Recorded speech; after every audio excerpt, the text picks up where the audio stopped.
अब Jordan Allport ने जो बेसिक कॉन्सेप्ट्स दिए उनको पढ़ते हैं। सबसे पहले हम पर्सनालिटी की डेफिनेशन को देखते हैं। Personality is the dynamic organization within the individual of those psychophysical systems that determine his characteristics, behavior and thoughts. अब पर्सनालिटी जो है वो एक डायनेमिक ऑर्गेनाइजेशन है जिसमें एक पर्सन का साइको फिजिकल सिस्टम इन्वॉल्व होता है जो उसके बिहेवियर और थॉट को डिटरमिन करता है। अब हम इसमें जो dynamic organisation, psycho physical system और डिटरमिन है, इन कॉन्सेप्ट को जरा पढ़ते हैं, क्लियर करते हैं कि ये है क्या। इसके बाद हम दोबारा पर्सनालिटी की डेफिनेशन को देखेंगे। Dynamic organisation refer to the interplay of forces within an integrated system with tightly connected components. अब डायनेमिक ऑर्गेनाइजेशन में जो एक पर्सन है उसकी जो पर्सनालिटी में जो डिफरेंट कंपोनेंट्स हैं वो एक दूसरे के साथ कनेक्टेड होते हैं, इसलिए ये इंटीग्रेटेड सिस्टम होता है और ऑर्गेनाइज सिस्टम होता है।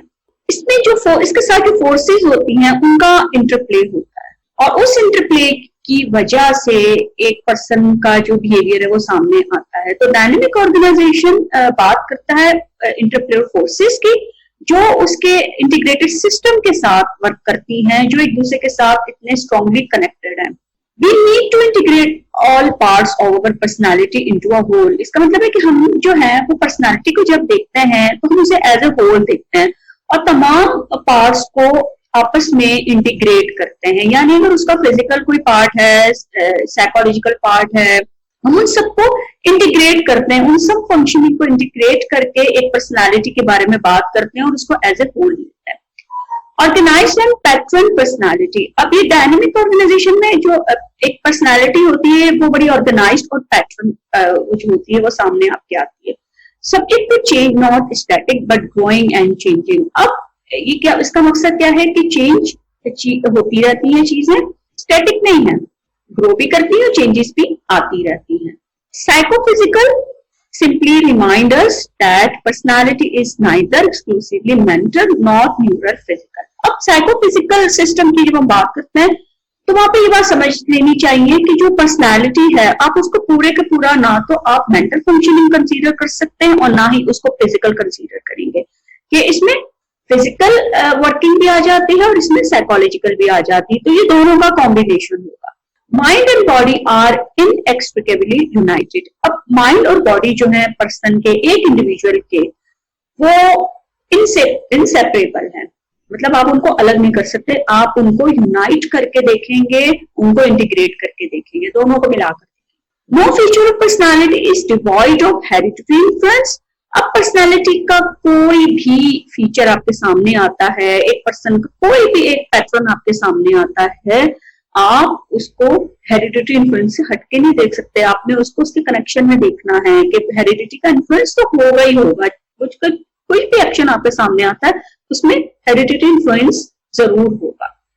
But all are influences by experiences too. लेकिन वो जो आपके सामने फीचर आ रहा है उसमें उसके एक्सपीरियंसेस का भी जो है वो रोल है। और एक्सपीरियंस कहाँ होते हैं? एनवायरनमेंट में होते हैं, जिन एनवायरनमेंट में वो रहता है, जिन एनवायरनमेंट में वो पर्सन काम करता है, वहां जो उसको एक्सपीरियंसेस हो रहे हैं उनका भी इन्फ्लुएंस उसके बिहेवियर पर हो रहा है। It means personality is a product of both heredity and environment. तो इसका मतलब ये कि जो पर्सनालिटी हमारे सामने आती है उसमें हेरिडिटी भी इन्वॉल्व है और एनवायरनमेंट भी इन्वॉल्व है, यानी दोनों मिलकर एक पर्सन की पर्सनालिटी को शेप कर रहे हैं। Determine refers to the fact that personality is something that does something. अब determine को आप भी समझ लें कि तयन करना होता है, मुतय्यन होती है। तो पर्सनालिटी एक ऐसी मुतय्यन चीज है कि जो किसी चीज को करती है या किसी चीज को डिटरमिन करती है। Personality determine the behaviour of the person. और ये जो पर्सनालिटी जो हमारे सामने आती है that is a product of heredity and environment.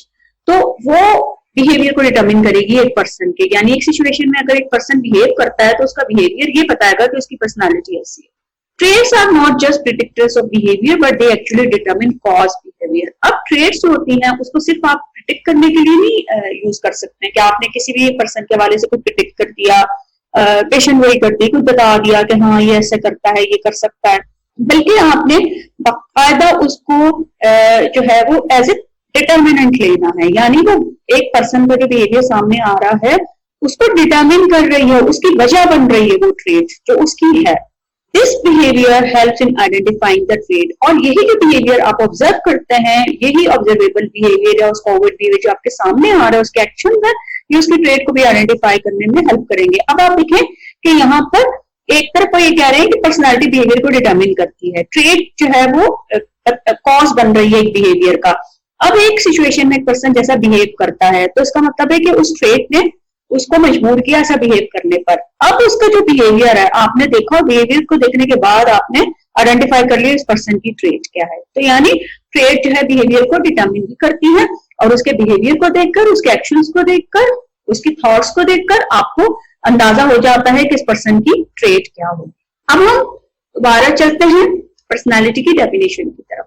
Personality is a dynamic organisation with in the individual. अब यहाँ पर डायनेमिक ऑर्गेनाइजेशन की बात हो रही है, तो इसका मतलब है कि इंटरप्ले ऑफ फोर्सेस है यहाँ पर, जो उसके सिस्टम के साथ है, जो उसकी पर्सनालिटी में जो चीजें हैं वो सारी आपस में इंटरकनेक्टेड है, इंटीग्रेटेड है, ऑर्गेनाइज्ड फॉर्म में है, और एज ए होल आप उनको देख रहे हैं, और वहां फोर्सेस जो हैं वो वर्क कर रही हैं ताकि एक पर्सन का एक स्पेसिफिक बिहेवियर जो है वो डिटरमाइन हो सके।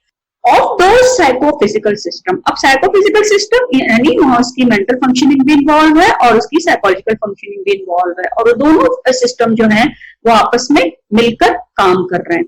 और वो काम किस तरह करेंगे? That determine his characteristic behaviour and thought, जो उसके बिहेवियर को डिटरमिन करेंगे और उसके साथ साथ उसकी सोच को भी, उसकी थॉट को भी डिटरमिन करेंगे। तो यानी कि एक पर्सन के बिहेवियर से पता चल जाता है कि उसकी पर्सनालिटी कैसी है, और उसकी थॉट्स, जाहिर है वो जो उसकी थॉट्स होंगी, वो जो कुछ वर्बलाइज करेगा, जो बात करेगा, जो कहेगा, उसके वर्ड से पता चलेगा कि उसकी थॉट्स कैसी हैं। तो आप उसकी बिहेवियर और थॉट्स को भी देखते हुए उसकी पर्सनालिटी को समझ सकते। अब आते हैं ट्रेट्स की तरफ।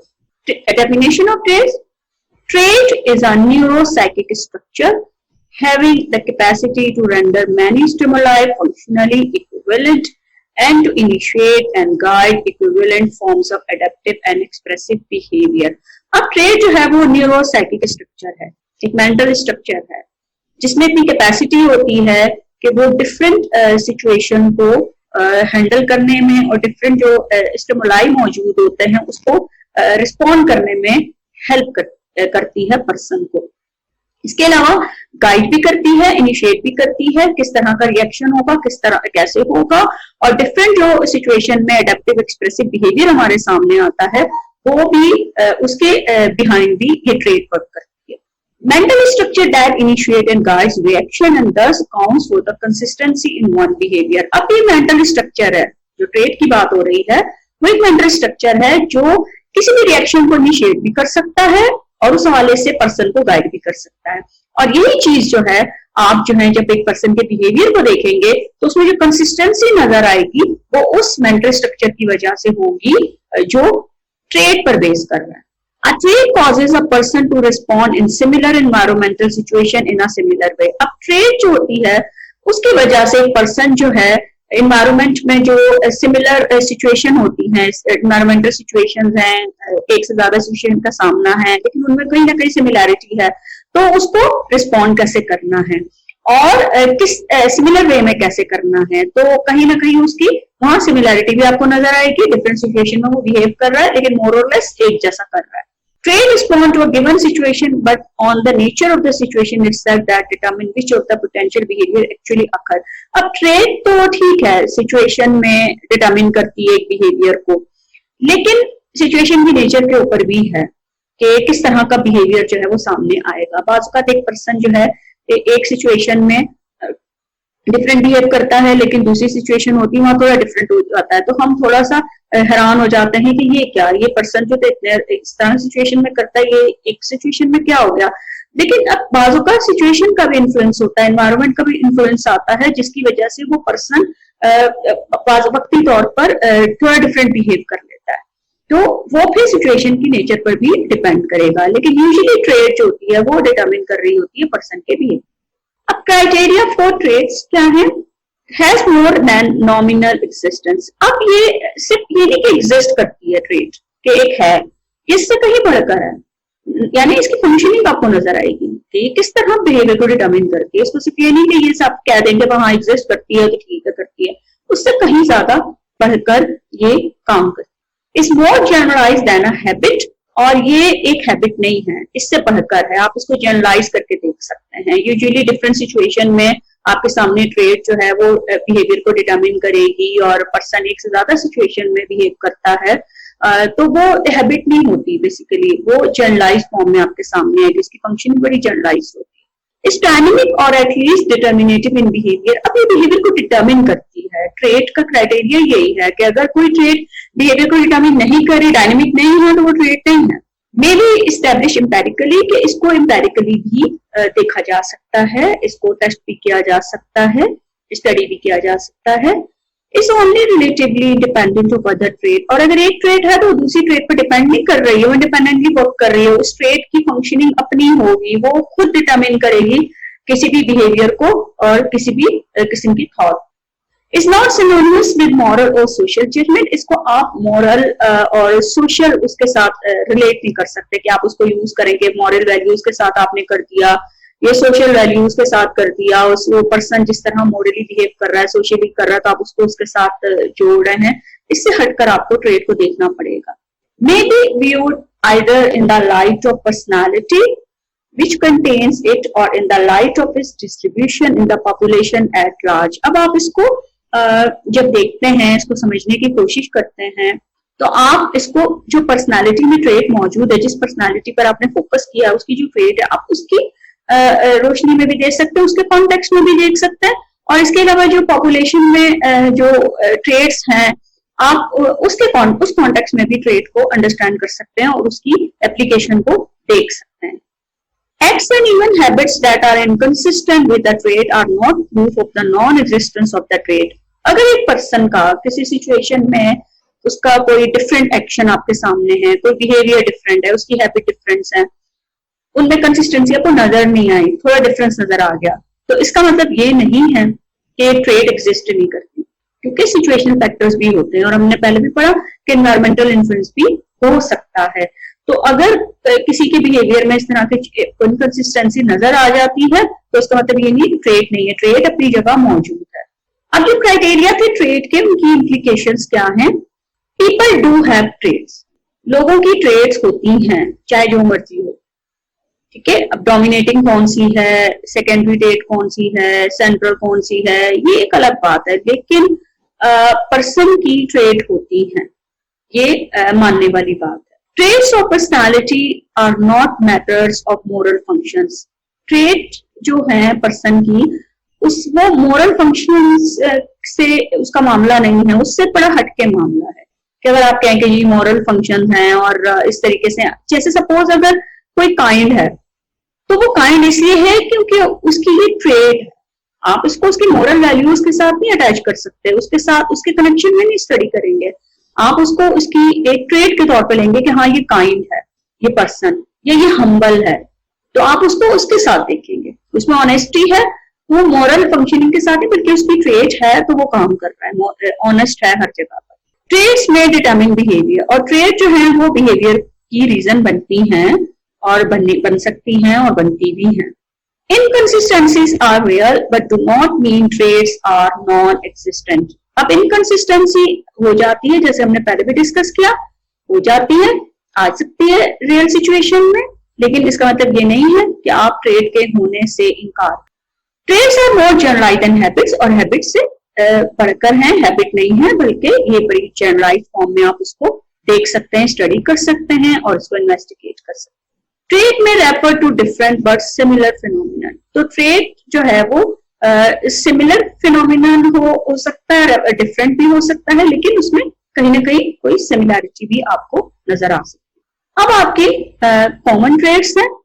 Common traits are those aspect of personality in respect to which most people with in a given culture can be profitably compare. अब कुछ ट्रेड्स ऐसी होती हैं कि जो पर्सनालिटी का वो हिस्सा तो है, आप उनको पर्सनालिटी में देखते हैं, लेकिन वो बहुत सारे लोगों से हो सकती हैं, मतलब कॉमनली होती हैं, और वो किसी कल्चर कॉन्टेक्स्ट में देख लें या किसी स्पेसिफिक ग्रुप के साथ उसको देख लें तो वहां मौजूद होती है। बाज़ आप देखिए कि किसी कम्युनिटी में एक से ज्यादा लोगों की वो ट्रेट होती है, हम कहते हैं कि हाँ ये देखिए ग्रुप इस तरह का, ये कम्युनिटी इस तरह की है। इसी तरह किसी खास कल्चर में एक से ज्यादा लोगों की वो ट्रेट्स मौजूद होती हैं।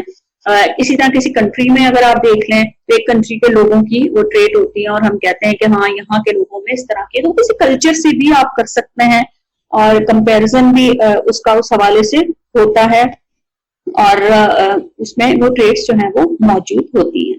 Personal disposition is trait that is unique to a particular individual। अब यहाँ पे जो पर्सनल डिस्पोजिशन की बात हो रही है, क्यों ट्रेट की बात हो रही है जो यूनिक होती है, जो एक पर्सन के साथ है। इससे पहले जो कॉमन ट्रेट्स हमने की वो तो आप किसी कल्चर में या किसी कम्युनिटी में, किसी सोसाइटी में आप देखते हैं कि एक से ज्यादा लोगों की हो सकती है। लेकिन यहाँ जो पर्सनल डिस्पोजिशन की बात हो रही है, ये उन ट्रेट्स की बात हो रही है कि जो यूनिक होती हैं और इंडिविजुअल बेसिस पर आप उनको देख सकते हैं। अब इसमें है एक cardinal personal disposition. It is pervasive and outstanding in the life of a person and becomes individual identity। अब ये पर्सन में बड़ी आउटस्टैंडिंग होती है, परवेसिव ट्रेट होती है कार्डिनल पर्सनल डिस्पोजिशन। और ये इस तरह की होती है कि एक वक्त आता है कि पर्सन की आइडेंटिटी बन जाती है, लोग उसको उसी ट्रेट के नाम से जानते हैं, पहचानते हैं। Cardinal trait is a trait that dominates an individual personality to the point that the individual become known for them। अब ये उस ट्रेट ऐसी है कि जो डोमिनेट कर रही होती है किसी भी पर्सनालिटी में, और फिर एक ऐसा होता है कि वो पर्सन जो है वो उसी से जाना जाता है, वही पहचाना जाता है, उसकी पहचान मिल जाती है। It is often develops later in life and serve to shape almost all aspects of individual purpose, behavior and attitudes। अब ये ट्रेट शुरू से मौजूद तो होती है लेकिन एक्सप्रेशन इसका जो है वो थोड़ा लेट भी हो सकता है, और ये बाकायदा पर्सन के जो है वो उसके हर तरह का जो उसका कोई लाइफ पर्पस है, उसको कोई बिहेवियर सामने आ रहा है, उसके एटीट्यूड है, तो ये उसको शेप करती है, उसको डिटरमिन करती है। अब यहाँ एक एग्जांपल के तौर पे आइंस्टाइन है, तो आइंस्टाइन का जीनियस को अगर आप इसके सिनोनिम्स को देखें तो ये ब्रिलियंस में आ जाता है। तो अब ये इनकी जो है वो एक आइडेंटिटी बन चुकी है, जीनियस। तो अब चूंकि एक ट्रेट मौजूद थी और उसका एक्सप्रेशन हुआ वक्त के साथ, और उसने उनके बिहेवियर को डिटरमिन किया, पर्पस को डिटरमिन किया, एटीट्यूड को डिटरमिन किया, और अब वो ट्रेट जो है पर्सन की पहचान बन गई है। और बात आप किसी पर्सन के हवाले से कहा जाए एक वर्ड बोले तो आपके सामने फौरन एक वर्ड आता है, तो वो वर्ड जो है वो उसकी आइडेंटिटी बन जाता है। इस तरह बहुत सारी आपको पर्सनालिटीज मिलेंगी कि जिनके हवाले से आप कह सकते हैं कि ट्रेट जो है वो उनकी जो है वो पहचान बन चुकी है। जैसे अगर आप हिस्ट्री भी पढ़ें तो हिस्ट्री में से बहुत सारे लोग हैं कि जो जंगों में इन्वॉल्व है, जिन्होंने पावर पर लोगों को ऑप्रेस किया, तो उनका जो है उनके हवाले से अगर आप कहें तो फौरन आपके जहन में क्रूल्टी का वर्ड आ जाता है, और इस तरह एक हॉस्टिलिटी का वर्ड आपके जहन में आ जाता है। तो वो समझे कि उससे उनकी आइडेंटिटी वो बन चुकी है। Central personal disposition, it is one of the entries on the relatively large list of traits we use to summarize an individual personality। अब एक पर्सन की पर्सनालिटी को जब समराइज किया जाता है तो वो जो ट्रेट्स होती है ना, वो उसकी एक लिस्ट मौजूद होती है और उनको हम यूज करते हैं समराइज करने के लिए। कि पर्सन को उन वर्ड्स को यूज करके हम किसी की पर्सनालिटी के बारे में कह देते हैं 2-3 वर्ड्स में या फ्रेज में या एक स्टेटमेंट में कि पर्सन ऐसा है। वो सेंट्रल ट्रेट्स होती है, जैसे ऑनेस्टी है, फ्रेंडलीनेस है, जेनरॉसिटी है, एंजाइटी है, डिलीजेंस है। तो ये वो वर्ड्स हैं कि बाज़ औक़ात आप जो हैं वो एक से ज्यादा वर्ड्स यूज करके किसी की पर्सनालिटी के हवाले से समराइज कर देते हैं, कह देते हैं ये पर्सन ऐसा है। किसी से आप कहते हैं ये तो बंदा बड़ा हमदर्द और बड़ा ईमानदार है और बड़ी इसका मिजाज बड़ा दोस्ताना है। इस तरह करके हम 2-3 चीजों को मिक्स करके भी कह देते हैं कि ये पर्सन जो है वो इस तरह का है, इसकी पर्सनालिटी ऐसी। Secondary personal disposition, it is less conspicuous, less generalized and less consistent, less often called into play and more peripheral। अब यहाँ पर ये जो सेकेंडरी ट्रेट्स होती हैं ये बहुत ज्यादा क्लियर नहीं होती, मतलब इतनी वाज़ेह नहीं होती, और जनरलाइज भी इनको आप उस तरह नहीं कर सकते, इनमें कंसिस्टेंसी भी आपको नजर नहीं आएगी। मतलब इस तरह की होती हैं कि बहुत एक्टिव आपको नजर नहीं आएंगी। आप मतलब जरूरत पड़ने पर जब आप उनको देखते हैं तो फिर उनकी फंक्शनिंग आपको जरूरत पड़ने पर नजर आती है।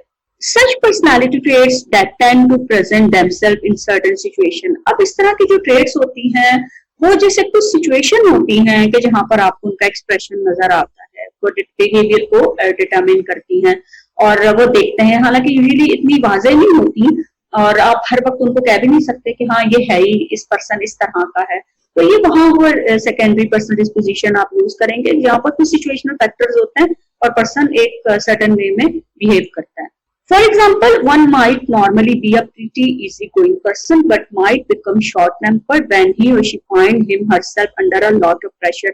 अब जैसे एक सिचुएशन में यूजुअली एक बंदा जो बड़ा इजी गोइंग है, वो चीजों को वो नहीं लेता प्रेशर, लेकिन कोई सिचुएशन ऐसी हो गई तो जहां पर उसको बड़ा प्रेशर था और बड़ी डिफिकल्ट थी और वहां एकदम जो है उसके मिजाज में चेंज आ गया और उससे डिफरेंट बिहेव किया और देखने वाला हैरान रह गया कि ये तो इस तरह का नहीं है, इसने किस तरह बिहेव कर दिया। तो वो सिचुएशन फैक्टर थे, कोई सर्टेन सिचुएशन थी जहां पर उसको एक प्रेशर फील हुआ, डिफिकल्टी फील हुई, जिसकी वजह से ये पर्सन जो है इसके मिजाज में थोड़ा सा चेंज, इसके रवैये में थोड़ा सा चेंज हुआ। अब ये चीजें जो है ये आपको हर सिचुएशन में उस तरह नहीं नजर आती, इसलिए ये जो ट्रेड्स होती हैं सेकेंडरी पर्सनल डिस्पोजिशन कहलाती हैं। स्टूडेंट्स, आपको ट्रेड्स के हवाले से कॉन्सेप्ट क्लियर हो गए होंगे। अब आपके लिए एक क्वेश्चन है, how does a trait play significant role in determining human behaviour? Present your point of view in the class for discussion. अब आप देखिएगा कि ट्रेड जो है वो एक ह्यूमन बिहेवियर को कैसे डिटरमिन करती है। आप जरा अपनी सराउंडिंग में देखिएगा, ऑब्जर्व करें लोगों को और देखें कि उनकी किस तरह की ट्रेड है जो आपको नजर आती है और जो उनके बिहेवियर को, थॉट्स को, उनके इमोशंस को डिटरमिन करती है। एग्जांपल्स रियल लाइफ लेकर आइएगा और अपना पॉइंट ऑफ व्यू जो है वो क्लास में प्रेजेंट कीजिएगा, जिस पर हम डिटेल में डिस्कशन करेंगे।